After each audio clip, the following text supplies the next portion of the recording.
భద్రాచలం వద్ద మళ్లీ గోదావరి ఉధృతి పెరుగుతోంది. ప్రస్తుతం భద్రాచలం వద్ద 51.2 అడుగులకు చేరింది నీటి మట్టం. ప్రస్తుతం రెండో ప్రమాద హెచ్చరిక కొనసాగుతోంది. అయితే సాయంత్రానికి గోదావరి నీటి మట్టం 62 అడుగులకు చేరుకుంటుందని అంచనా వేస్తున్నారు అధికారులు. సాయంత్రానికి మూడో ప్రమాద హెచ్చరిక జారీ చేసే అవకాశం ఉంది. నదీ పరివాహక ప్రాంత ప్రజలు అప్రమత్తంగా ఉండాలని హెచ్చరించారు అధికారులు.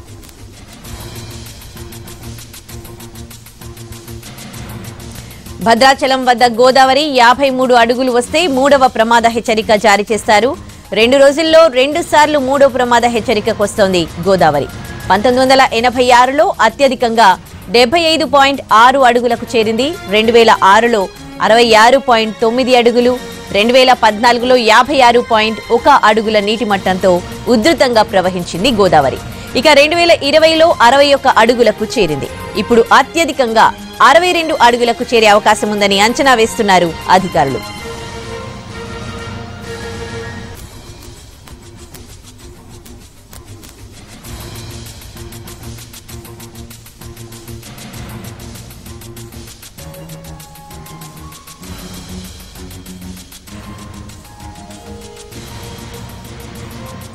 వరదకు సంబంధించి లేటెస్ట్ అప్డేట్స్ ని మా ప్రతినిధి భూపాల్ భద్రాచలం దగ్గర నుంచి అందిస్తారు.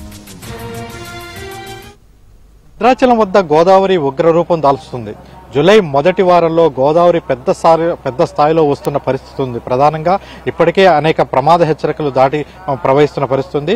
ప్రధానంగా దాదాపు 7 దశాబ్దాల కాలంలో గోదావరి లెక్కలు చూసినట్టయితే ఈ స్థాయిలో గోదావరి ఈ సమయంలో రావటం మాత్రం ఇదే ప్రథమం అని చెప్పొచ్చు. వాస్తవానికి భద్రాచలం వద్ద గోదావరి వరదకు సంబంధించి మొత్తం కూడా ఒక పరిశీలన చేస్తే ప్రధానంగా ఇప్పుడు 2 రోజుల క్రితం 53 అడుగులకు చేరుకొని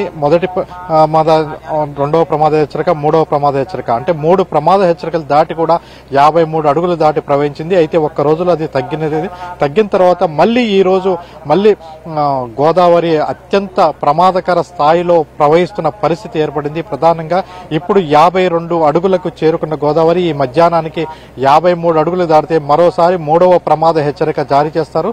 7 దశాబ్దాల కాలంలో గోదావరికి భద్రాచలం వద్ద అంటే 53 అడుగులు దాటి ప్రవహించిన స్థాయి 30 సార్లు ఈ విధంగా గోదావరికి వచ్చిన పరిస్థితి ఉంది. అయితే జూలై మాసంలో చూసినట్టయితే జూలై మాసంలో మాత్రం ఇప్పటివరకు గోదావరి మూడవ ప్రమాద హెచ్చరిక దాటి కేవలం 6 సార్లు మాత్రమే ఆ విధంగా వచ్చిన పరిస్థితి ఉంది. కానీ జూలై చివరి వారంలో, ఆగస్టు వారంలో మాత్రం గోదావరికి పెద్ద సంఖ్యలో వరద వస్తుంటుంది.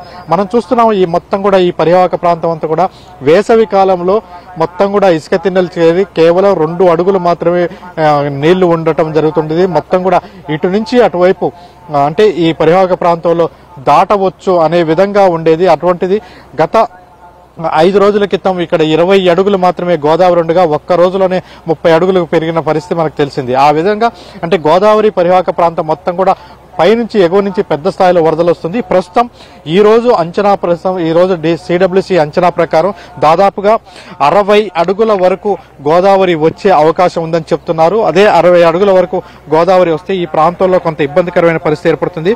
తెలంగాణ వచ్చిన తర్వాత ఇటువంటి పరిస్థితికి ఈ స్థాయికి వరద వచ్చిన చరిత్ర లేదు. కేవలం 2013లో మాత్రం 61.6 అడుగులకు చేరుకుంది 2013లో. ఆ తర్వాత ఇంత స్థాయి వరద ఎప్పుడు రాలేదు. కేవలం 53 అడుగులు 54 అడుగుల వరకు వచ్చి గోదావరి ఆగిపోతున్న పరిస్థితి ఉండేది, మళ్ళీ వెనక్కి తగ్గుతుండేది. కానీ ఈసారి వెనక నుంచి వస్తున్న గోదావరి పరిశీలన చేస్తే, వెనక నుంచి వస్తున్న వరదను పరిశీలిస్తే గోదావరి 60 అడుగులు దాటే అవకాశం ఉందని అధికార యంత్రాంగం అంచనాలు వేస్తుంది.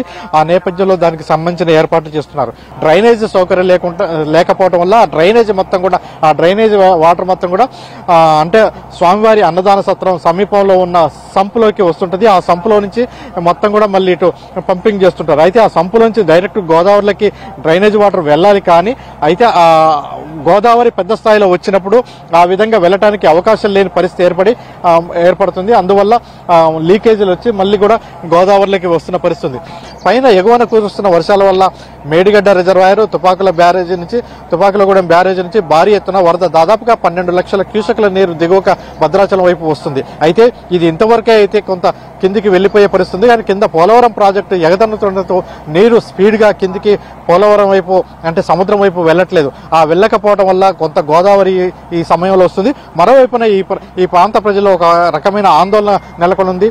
ఈ వరద అనేది మొత్తం కూడా కిందికి పోలవరం దగ్గర నుంచి కిందికి వెళ్ళకపోవడం వల్ల భద్రాచలం అదేవిధంగా దిగువ ప్రాంతంలో అల్లూరి సీతారామరాజు జిల్లాలో మొత్తం కూడా స్టాగ్నేషన్ అవుతుంది.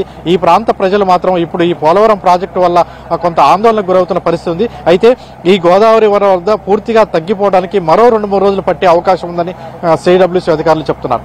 కెమెరా పర్సన్ పృథ్వీతో భూపాల్, ఎన్టీవీ, భద్రాచలం.